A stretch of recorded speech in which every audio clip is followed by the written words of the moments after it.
My name is Anna Mae Carter, but folks call me Miss Anna. I'm 83 now, sitting on my porch in Savannah, Georgia, rocking in my chair, hands wrinkled like old maps. I've got light blue eyes, rare around here, and white hair I keep in a tight bun. I don't tell my story often, took me over 60 years to find the nerve. But it's time. It's about betrayal so deep it cuts to the bone, about a father who was a monster behind closed doors, and about the cold choice I made at 16 to protect my little sister.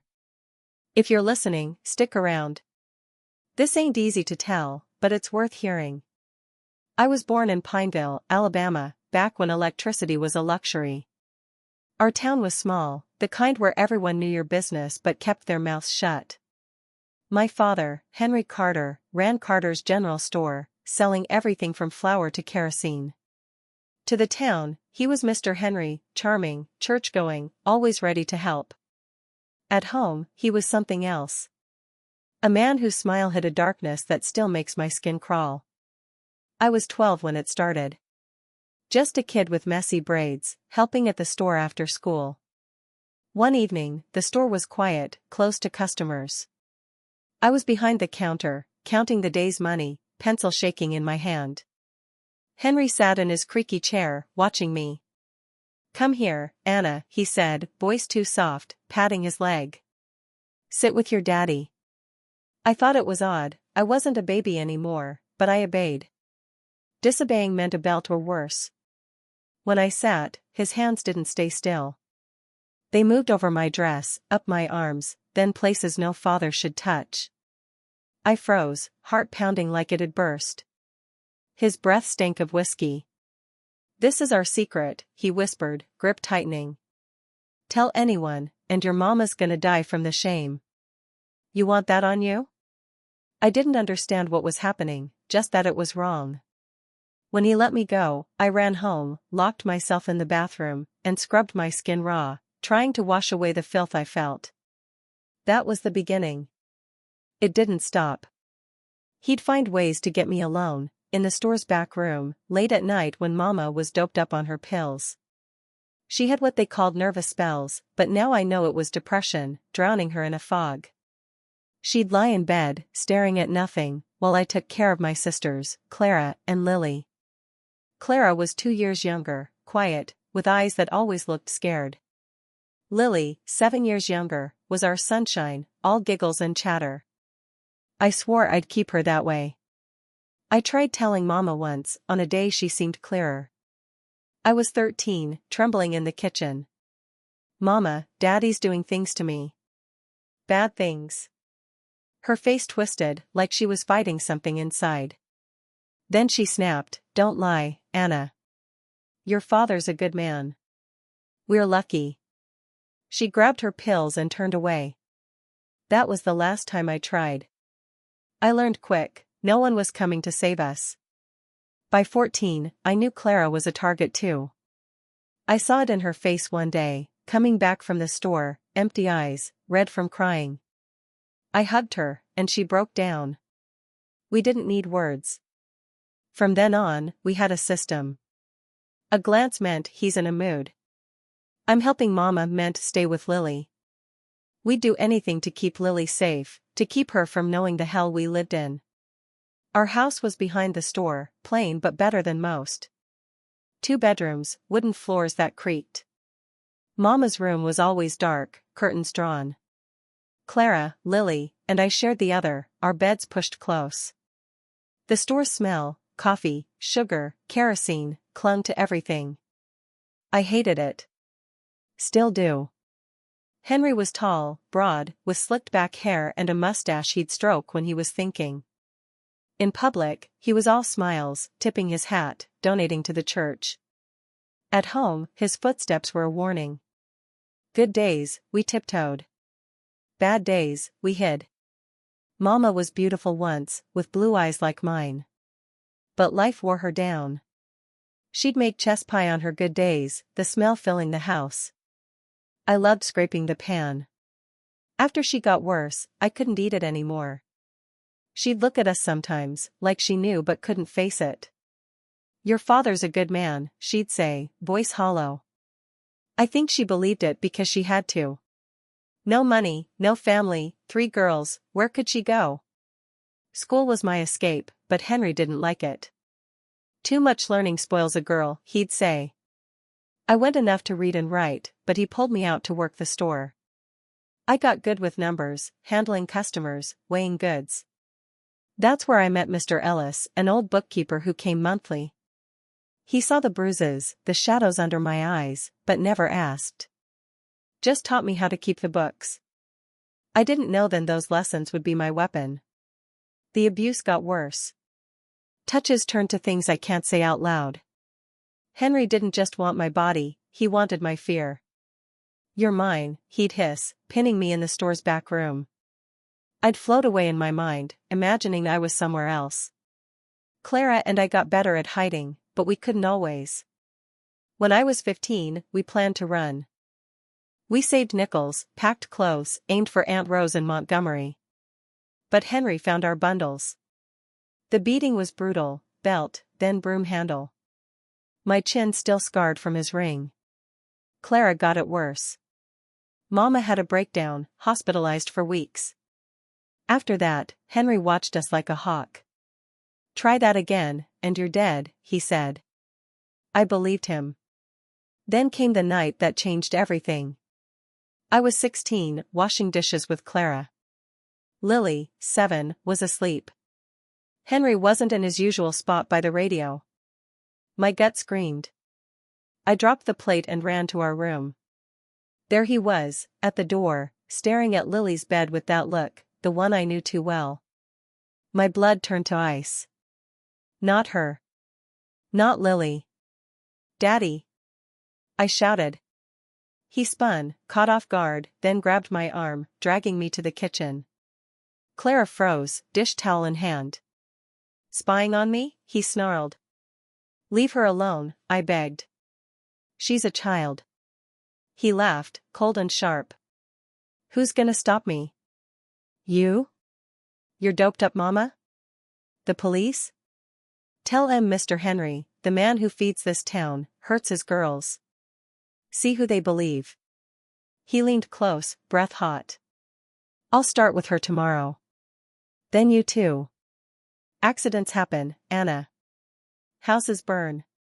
He let me go, red marks blooming on my arm, and walked out like nothing happened.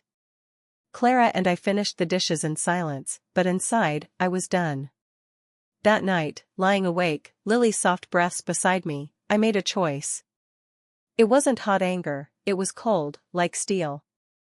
Henry had to die. It was him or us. And I'd already lost enough. I didn't sleep.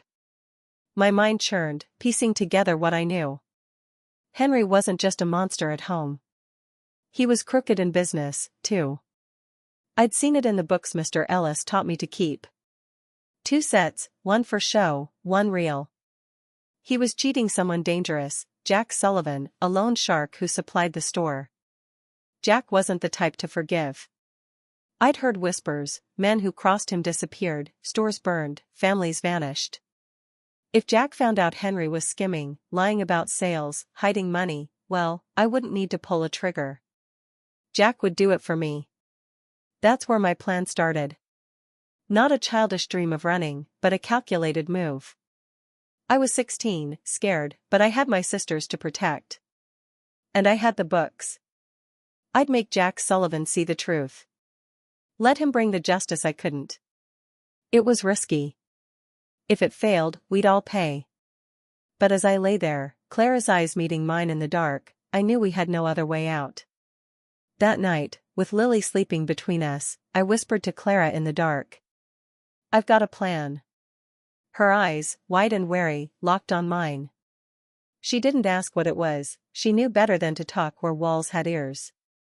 But she nodded, trusting me. Clara always trusted me, even when I wasn't sure I trusted myself. From that moment, we were in it together, moving like shadows to outsmart a man who thought he owned us. The plan wasn't born whole. It grew, piece by piece, as I dug deeper into Henry's secrets. Working the store gave me access to his world, his books, his deals, his lies. Mr. Ellis had taught me enough to spot the cracks. Henry kept 2 ledgers, one he showed the world, neat and proper, and another, hidden in a false drawer under his desk, that told the truth. He'd record less stock than we got, lower sales than we made, and pocket the difference. It was clever, but stupid, too, because he wasn't just cheating taxes, he was cheating Jack Sullivan. Jack was no ordinary supplier. He was a loan shark, the kind of man who'd smile while breaking your legs. His monthly visits were tense, Henry sweating as he locked the office door with Jack and his 2 goons, Tom with the scar and Max, built like a bull. I'd overheard enough to know Henry owed Jack thousands, a debt growing faster than he could pay. Interest piled up, and Henry's gambling trips to Birmingham didn't help. Jack wasn't patient. Stories about him were grim: a shopkeeper's store torched, a farmer found dead in a ditch. If Jack learned Henry was skimming, it'd be over. I spent weeks studying the books, memorizing every trick Henry used. False entries, coded notes, fake receipts, it was a language of deceit I learned to speak. I'd sneak into the office when Henry was out, heart pounding, Clara keeping watch. The real ledger was locked in that secret drawer, but I'd figured out how to open it, press the right corner, and the board slid free. Inside were the numbers that could ruin him. I just needed to get them to Jack without getting caught. The first step was subtle. I started making tiny mistakes in the official books, wrong totals, switched digits, nothing big enough to make Henry suspicious. "Sorry, Daddy, I'm still learning," I'd say if he noticed, and he'd grumble but let it slide. He trusted my knack for numbers, never thinking I'd use it against him. Those errors were bait, setting the stage for bigger lies. Then I got bolder. I forged receipts for goods we never got, copying the supplier's signatures from real ones. I used store paper, worked by candlelight when everyone slept. Each fake document made it look like Henry was buying more than he reported, hiding cash somewhere. I invented a bank account in his name at a Birmingham bank, pure fiction, but on paper, it looked like he was stashing thousands. If Jack saw this, he'd know Henry was robbing him blind. Clara helped in her quiet way. She'd linger near the office, coughing if Henry came back early. We didn't talk about the plan much, it was too dangerous, but she understood. "Be careful," she'd whisper, squeezing my hand. I could see the fear in her eyes, but also hope. We were so close to freedom, yet one slip could end us. An unexpected ally came in: Mrs. Harper, the cook who made meals for the store's workers. She was in her 60s, tough as nails, with hands that kneaded dough and mixed herbs like magic. Everyone respected her, even Henry. She never asked about the bruises or why I flinched when he got close, but she saw. One day, catching me crying behind the storeroom, she sat beside me. "Some root's gotta be pulled out, child," she said, voice low. "No other way." After that, she'd distract Henry when I needed time, calling him to taste her stew or check a delivery. She never said it outright, but she was on our side. Mrs. Harper also gave me the key to timing. Her son worked for Jack's delivery crew and tipped her off about his visits. "He's coming Thursday," she told me one morning, kneading bread. "My boy says Jack's mad. Found out other folks been cheating him." My pulse raced. This was it, the opening I'd waited for. If Jack was already on edge, my trap would hit harder. The day before Jack's visit, I set the final pieces. Henry was in Birmingham, probably at a card table or worse. I had the store to myself, Mrs. Harper in the kitchen as lookout. My hands shook as I doctored the books. I made the official ledger scream fraud, sales way lower than the real numbers, stock counts off by hundreds. In the hidden ledger, I bumped up the skimmed profits, making it look like Henry was stealing 30% more than he was. I left fake receipts on the desk, forgotten like he'd been sloppy. The secret drawer? I loosened its catch, so it'd open with a nudge. Then came the letter. I typed it on the store's typewriter, wearing gloves I'd swiped from the doctor's bag when he visited Mama. It was short, brutal. "Mr. Sullivan, Henry Carter's been cheating you for years. He keeps 2 books. The real ones are in a false drawer under his desk, press the right corner. He's hiding money in a Birmingham bank account, over $5,000. Check the receipts, they're fake. He laughs at you. A friend. I sealed it in an unmarked envelope, my heart in my throat. Delivering it was the last hurdle. Jack always sent his driver, Bud Mason, a quiet man, to announce his arrival. Bud came Thursday at 3 p.m., right on time. Tell Mr. Henry the boss'll be here at 6, he said, turning to leave. I saw my chance. Mr. I called, dusting a shelf like it was nothing. This fell from your pocket. I handed him the envelope. He frowned, confused, but took it and walked off. It was done.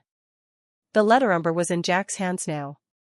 I went back inside, pulse hammering. Henry got back at 4, looking worn from his Birmingham trip. Everything good? He asked, distracted. Yes, Daddy, I said, eyes down. Bud said Mr. Sullivan's coming at 6. His face tightened, worry creasing his brow. I'll check the books. Get 'em ready. Panic hit. If he dug too deep, he'd see my changes. I stacked the ledgers on his desk, praying he'd skim the surface. He flipped through the official book, pausing at one of my errors, a coffee sale too low. This ain't right, he muttered. I leaned over, voice steady. My mistake, Daddy. I swapped some numbers. I can fix it. He glared, searching my face. No time. Sullivan's coming. Be careful, girl. Mistakes cost. He had no clue how much. At 6 p.m., Jack's car roared up. Henry cleared the store, keeping only Mr. Gerald, the old clerk. Take your sisters to Mrs. Lane's, he ordered. Stay till I say. I nodded, grabbing Clara and Lily, who were playing out back. As we left, I saw Jack stride in, Tom and Max behind him. In his hand was my envelope. My stomach flipped. It was happening. We went to Mrs. Lane's, our neighbor who'd watch us sometimes. She was kind, clueless about our life. Your daddy be long? She asked. Think so, I said, glancing at Clara. Important meeting. She smiled. I'll make cornbread. Lily clapped, but Clara and I barely ate, eyes on the clock. We were wired, waiting for the world to shift. Around 9, a car sped past, engine loud. I ran to the window, Jack's black sedan, unmistakable.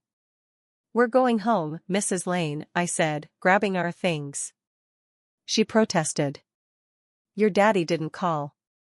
I lied smooth. He forgot. It's just across the street. She relented. Tell him to thank me tomorrow. We tucked Lily into bed, her eyes heavy. Clara stayed with her while I slipped to the store. It was dark, locked. My key let me in. I moved silent, knowing every creak. The office door was ajar. I pushed it. Empty. Books open, the real ones. The secret drawer gaped wide. Papers were scattered, but no blood, no mess. Like Henry had been caught mid-sentence. I left, a chill settling in. Something big had gone down. Back home, we waited, eyes open in the dark. No footsteps, no Henry. At dawn, voices outside woke me. I ran to the window, neighbors crowded the store. I dressed fast, told Clara to stay with Lily, and pushed through the crowd. Mr. Baxter, the barber, saw me. Go home, Anna. This ain't for you. Too late. I saw it, a sheet-covered shape carried out, a limp arm dangling. Henry's gold ring glinted. What happened? My voice was calm, hiding the storm inside. Mrs. Harper appeared, steady as ever. Your daddy was found in the storeroom. Bad business deal, looks like. Sheriff Daniels, lazy and useless, scribbled in his notebook. Sorry, miss, he mumbled, avoiding my eyes. Looks like a fight with that Sullivan fella. I nodded. Jack Sullivan. He grunted. We'll look into it. But we all knew he wouldn't. Jack was untouchable. The crowd whispered, "Debts, loan sharks, poor Henry." No one suspected me. Why would they? I was just his daughter, 16 and quiet. But as I stood there, watching them carry him away, I felt it, relief, sharp and guilty. No more fear. No more hiding. Lily was safe. Clara was safe. We could breathe. But the weight of what I'd done was settling in, heavy and cold. I wasn't free yet. Not really. The morning they carried Henry's body out of the store, Pineville buzzed like a kicked hive. Neighbors whispered, heads shaking, but no one looked too hard for answers. In a town like ours, men like Jack Sullivan settled their own scores, and folks knew better than to ask questions. I stood there, 16, watching the sheet-covered shape disappear, feeling like I'd both won and lost something I couldn't name. Relief flooded me, but so did a gnawing guilt, sharp as a blade. I'd set the trap, and it worked. Henry was gone. But what came next? Back home, Clara met my eyes, her face pale. "Is it over?" she whispered, Lily still asleep in the next room. I nodded, but my throat was tight. For now. We didn't say more. We couldn't. Sarah, 7 and oblivious, woke up asking for breakfast. I made her cornbread, hands moving on their own, while my mind raced. We were free from Henry, but 3 girls alone in 1950s Alabama? Freedom was just the start of a new fight. The days after were a blur. No big funeral, just a quick burial in the town cemetery. A few neighbors showed up, more for us than for Henry. They brought casseroles, murmured about poor orphaned girls, and left. I didn't cry. Neither did Clara. Lily did, confused, asking when Daddy was coming back. "He's with Mama now," I told her, hating the lie. She nodded, clutching her rag doll, and I swore I'd make sure she never knew the truth. The store was a mess, dead stacked higher than the shelves. Jack Sullivan didn't vanish like I'd half expected. Instead, his man Bud Mason showed up a week later, all business. "The store's worth more than your daddy's debt," he said, standing in the office where it all went down. "Mr. Sullivan's fair. He'll take the store, pay you the difference. Enough to start over." His eyes flicked over me, like he was sizing up what I knew. I kept my face blank. "Fine," I said. I didn't want the store anyway. Every corner held ghosts. Bud's offer wasn't generous, but it was money, more than I'd ever seen. Then came the real shock, Henry's life insurance. That man, who cared for no one but himself, had a policy, probably thinking he'd cash it in old age. It was hefty, enough to change our lives. Mr. Ellis, the bookkeeper, found it in the store's papers. "This is yours, Anna," he said, handing me the documents. "Use it wise." Mr. Ellis was a godsend in those days. He didn't just help with the insurance, he had ideas. "Pineville's no place for you girls now," he said, his voice kind but firm. "Atlanta's got opportunities, distance from all this. Start fresh." I trusted him. He'd seen my bruises, never pushed for answers, but I think he knew more than he let on. He connected me with a lawyer, Mr. Hargrove, to handle the legal mess of 3 orphaned girls. Mr. Hargrove was blunt. "You're 16, Anna. The court won't just hand you custody of Clara and Lily. They'll want a guardian, or they'll send you to relatives. Our only kin was Grandma Pearl, Mama's mother, but she was old, living on a farm hours away, barely able to care for herself. I've been raising them since Mama got sick," I argued, desperation making me bold. "I can do this." Hargrove raised an eyebrow but didn't argue. "We'll try. The insurance money helps, shows you've got means. But you'll need to go back to school, prove you're stable. Social worker visits, too." The legal fight dragged on for months. I worked the store while it was still ours, keeping things running, dodging questions from nosy neighbors. Clara helped with Lily, who started asking harder questions. "Why can't we stay here?" she'd say, big eyes searching mine. I'd hug her tight. We're going somewhere better, Lily. You'll see. Inside, I was terrified.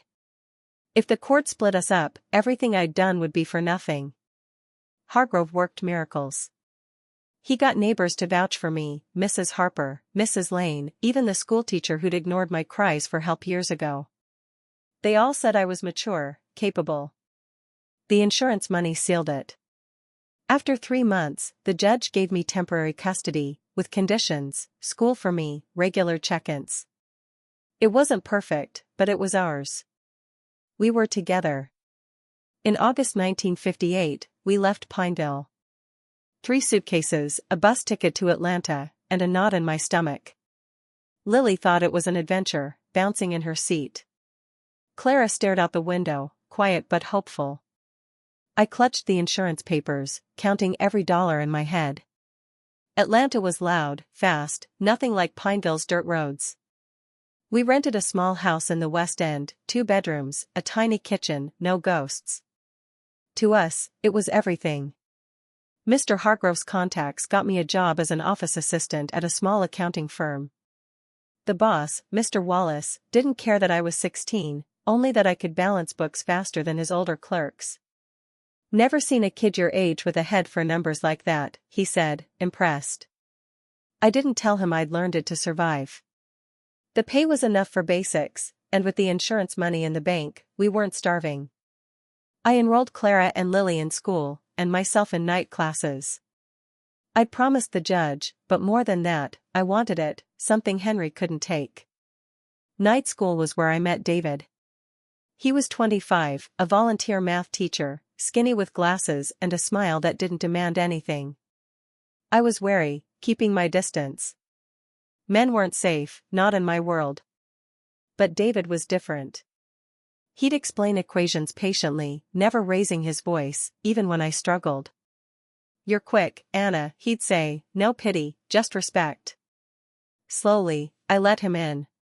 He'd offer extra help in the library, always with others around because I insisted. He never pushed. One night, after a lesson on algebra, he asked, "What do you want, Anna?" Not just now, but for you? I froze. Wants? I'd been too busy surviving to dream. I don't know, I said, honest.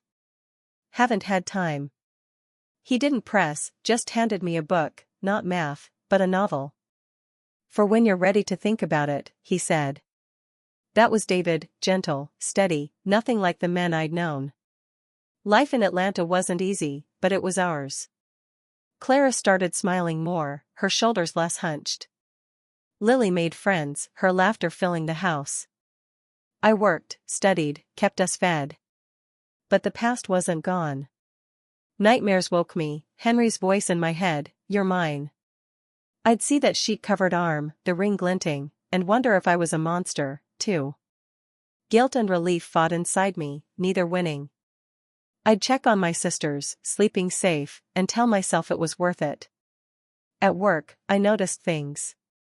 Girls like me, quiet, bruised, eyes down. My boss's secretary, Mary, had a black eye she blamed on a door. A delivery boy flinched when Mr. Wallace raised his hand. I saw myself in them, and it stirred something. I started talking to Mary, just small things at first. "You don't have to stay," I told her one day, voice low. She looked away, but I saw her thinking. I didn't push, but I didn't stop seeing. School gave me purpose. I aced my classes, driven by a hunger Henry couldn't kill.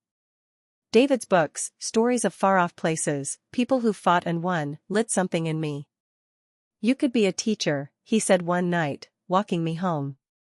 "Change lives." I laughed, but the idea stuck. Me, a teacher? The girl Henry said was good for nothing but the store? Maybe I could be more. By 17, I was settling into Atlanta, but Pineville's shadow lingered. Clara and I never spoke of Henry's death, but I caught her watching me sometimes, like she knew. Lily asked less about Daddy, caught up in her new life. The social worker's visits were routine, our house was clean, grades good. But I wasn't naive. One wrong move, and we could lose everything. I had to keep us steady, no matter the cost. That's when I started hearing rumors. Jack Sullivan's name came up at work, tied to a burned-out store downtown. "He don't forgive debts," Mr. Wallace muttered. My stomach twisted. Jack was still out there, powerful, untouchable. Did he know I'd sent that letter? Would he come for us, thinking we had Henry's money? I pushed the fear down. I'd survived Henry. I could survive this. One night, lying awake, I made a new promise. I'd build a life so strong no one could touch us again. Not Jack, not the courts, not the past. Clara, Lily, and me, we'd be untouchable, too. I didn't know how, but I'd find a way. For now, I had my job, my books, David's quiet faith in me, and my sister's trust. It was enough to keep going, one step at a time, towards something better than survival. Atlanta was our new world, but it didn't erase the old one. At 17, I was balancing a job, night school, and raising Clara and Lily, always looking over my shoulder for the past to catch up. Henry was gone, but his shadow lingered, in my nightmares, in Clara's quiet stares, in the fear that Jack Sullivan might know more than he let on. Still, we were building something. A life. And I was determined to make it unbreakable. Work at the accounting firm kept us afloat.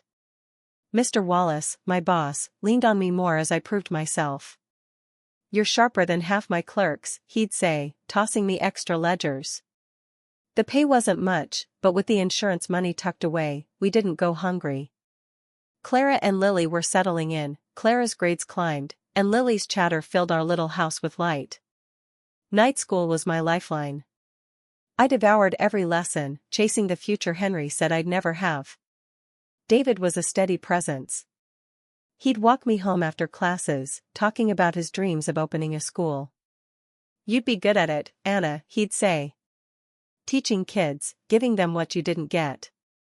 I'd shrug, but his words stuck. He never pushed, never demanded more than I could give. When I told him bits of my past, not the whole truth, never that, he just listened. "You're stronger than you know," he said, and for the first time, I almost believed it. But the world wasn't done testing me. At work, I kept seeing girls like me, scared, marked. Mary, the secretary, started opening up after I nudged her. "He says he's sorry," she whispered about her husband, eyes on the floor. "But it don't stop." I told her about shelters, places she could go. She didn't leave right away, but I planted the seed. Then there was Jenny, a girl delivering mail, barely 15, with bruises she hid under long sleeves. "Fell down," she'd mutter. I knew better. I'd been her. It hit me hard, how many girls were trapped like I'd been, with no one to turn to. I started talking to them, careful, never pushing too far. "You're not alone," I'd say. Some listened, some didn't. But I couldn't stop. It was like seeing my younger self in their eyes, and I refused to look away like everyone in Pineville had. At 18, I graduated high school, one of the proudest days of my life. Clara and Lily cheered in the crowd, David grinning beside them. I enrolled at Georgia State University, studying education. It was a stretch, working days, studying nights, raising my sisters, but every class felt like a brick in a wall against the past. David helped, tutoring me through tough subjects, slipping me books that opened my mind. "You're gonna change the world, Anna," he'd say. I laughed, but I was starting to dream. Clara was finding her own way. At 16, she was still quiet, but stronger, less afraid. She'd taken to writing, filling notebooks with stories she didn't show anyone. "It helps," she told me once, voice soft. I didn't press. I knew what she was writing out of her system. Lily, at 9, was a firecracker, acing school, making friends. She'd ask about Mama and Daddy sometimes, but less often. I kept my answers vague, protecting her light. The social worker visits tapered off. Our house was orderly, my grades solid, the bills paid. But I never relaxed. Jack Sullivan's name still floated around, whispers of a bar fight, a missing debtor. I'd lie awake, wondering if he'd pieced it together, if he'd come for us. The insurance money was safe, but what if he thought we had more? I pushed the fear down, focusing on what I could control: work, school, my sisters. Then came a turning point. One night, Jenny, the mail girl, showed up at our house, soaked from rain, a split lip bleeding. "I can't go home," she said, shaking. "He'll kill me." Her stepfather, she meant. I didn't hesitate. "Stay here." We put her in the spare room, gave her dry clothes. Clara made her tea, and Lily, wide-eyed, stayed close. Jenny cried, spilling years of pain. I listened, my own memories clawing at me. "You're safe now," I told her, meaning it. Jenny stayed a week. I called a shelter I'd heard about, got her a spot. But before she left, she hugged me tight. "You saved me." Those words hit like a freight train. I hadn't just saved her, I'd done what no one did for me. It lit a fire. I started volunteering at the shelter, helping girls like Jenny. David joined me, teaching math to kids who'd fallen behind. Our porch became a makeshift classroom, kids showing up after school for help, safety, someone who cared. By 20, I was teaching part-time at a community center while finishing my degree. The kids I worked with, many from homes like mine, gave me purpose. I saw the signs I'd missed in myself: fear, silence, bruises. I'd pull them aside, talk, listen. Some opened up, some didn't, but I kept at it. One girl, Sarah, reminded me of Clara, quiet, watchful. Her dad was strict, she said, showing me a welt on her arm. I got her to the shelter, her mom too. It felt like winning a battle. David and I grew closer. He proposed when I was 22, simple, on a park bench. "I want to build a life with you, Anna," he said, holding my hands. I said yes, tears falling, not from fear, but from a joy I'd never known. We married in a small church, Clara as maid of honor, Lily tossing flowers.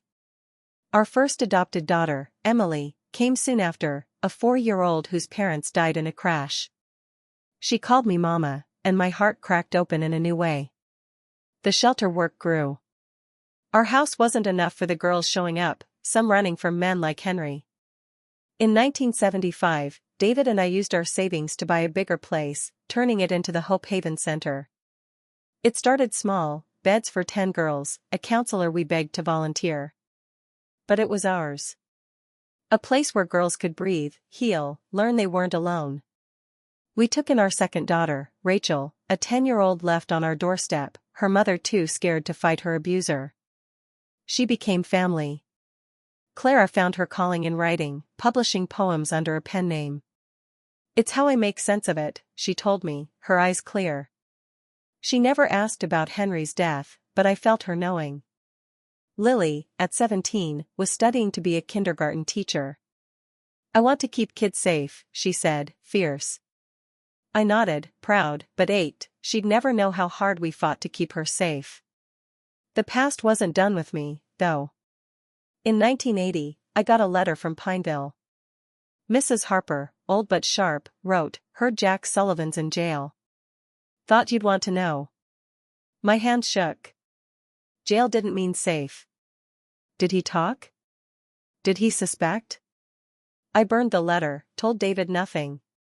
He knew my silences, never pushed. But I started locking the doors twice, checking the windows. Hope Haven grew, saving more girls. By 1985, we had a real building, space for 30, with therapists, teachers, lawyers. We'd helped hundreds, girls who became nurses, artists, mothers. Each one was a victory, a middle finger to Henry's ghost. But at night, alone, I'd wonder, was I a savior or a killer? The guilt never left, just got quieter, drowned out by the lives we changed. I was 33, a teacher, a mother, a wife, running a center that was starting to make waves. But Pineville called me back. I had to face it, Henry, the neighbors who looked away, the other girls he'd hurt. I needed to know how far the damage spread, and if I could ever truly leave it behind. David offered to come, but I shook my head. This one's mine, I said. I kissed him, hugged Emily and Rachel, and boarded a bus to Pineville, ready to confront the scars I'd carried for too long.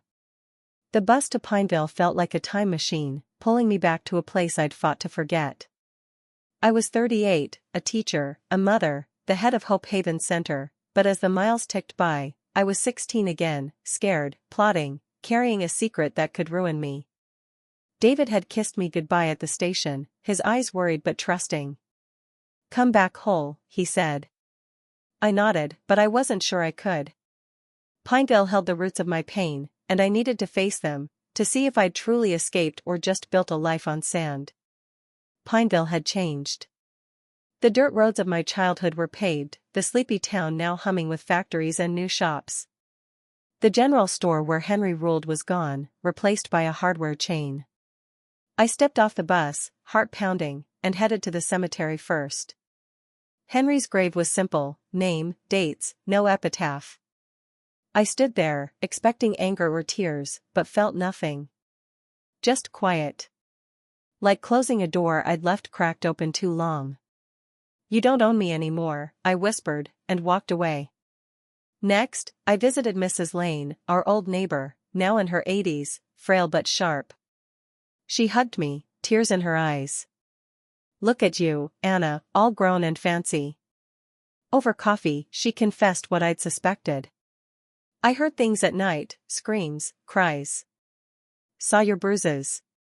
I should have done something, but we didn't meddle back then. Forgive me." Her voice broke. I took her hand. "It's past." But it hurt, knowing she'd seen and stayed silent. Others echoed her. The baker, Mr. Cole, admitted he'd noticed our fear around Henry. "Thought it was just strict parenting," he mumbled, ashamed. The old priest, Father James, now retired, shook his head. "You tried to tell me in confession. I failed you." Each apology was a weight, proof the town knew, or at least suspected, and let us drown. I listened, nodded, but inside, I burned. Their silence had protected Henry, not us. The hardest truth came from Ellen, a woman my age, daughter of a shopkeeper near Henry's store. She invited me to her house, her hands nervous as she poured tea. "He got to me, too," she said, voice low. I was 11, helping at his counter. He'd call me to the back, touch me. I never told. Thought no one believed me. My stomach churned. "You weren't alone," I said, sharing just enough to let her know I understood. Before I left, Ellen hinted at others, 2, maybe 3 girls, all silent, all ashamed. Henry's evil wasn't just ours, it was a poison that spread. I left Pineville heavier but clearer. The neighbors in action, the other victims, it showed me how silence breeds monsters. Back in Atlanta, I told David parts of it, leaving out Henry's death. "They all knew," I said, voice tight. He held me. "You broke the cycle, Anna. You're saving girls they failed." His words anchored me. Hope Haven was my answer to Pineville's cowardice, a place where girls weren't ignored. Hope Haven grew stronger. By 1990, we'd helped over 1,000 girls, some staying weeks, others years. We built a system, safety first, then therapy, then skills for a future, education, job training, confidence. Girls like Maria, who became a nurse, or Tessa, now a lawyer, came back to volunteer, proof we were winning. In 2000, the Department of Justice honored us. In 2005, I joined a national council on child abuse. By 2010, we opened a second center in Memphis. Each milestone was a brick in a wall against the past. Clara and Lily carved their own paths. Clara, at 36, joined a convent, finding peace in helping orphaned kids. "It's my way to heal," she wrote me. Lily, 30, taught kindergarten in Florida, married, with 2 kids. "I want them to feel safe," she said, her voice fierce. We talked about the past sometimes, careful but honest. Clara shared more of what Henry did to her, details that broke my heart. Lily learned the truth about him, her childhood image of a good daddy shattered. "You protected me," she told me, crying. I hugged her, unable to say how far I'd gone to do it. I never told them, or anyone, the full story of Henry's death. Not David, not my daughters, Emily and Rachel, now grown and thriving. The secret stayed locked in me, a weight I carried alone. Was I a murderer? A savior? At 83, I still don't know. But I don't regret it. Henry would have destroyed Lily, maybe Clara, maybe more. I did what I had to, when no one else would. Hope Haven is my legacy. Over 2,000 girls saved, countless futures rewritten. It's not revenge, it's redemption. I turned my pain into purpose, my scars into strength. David, gone now, saw it all, loved me through my silences. You're a miracle, he'd say. I miss him every day.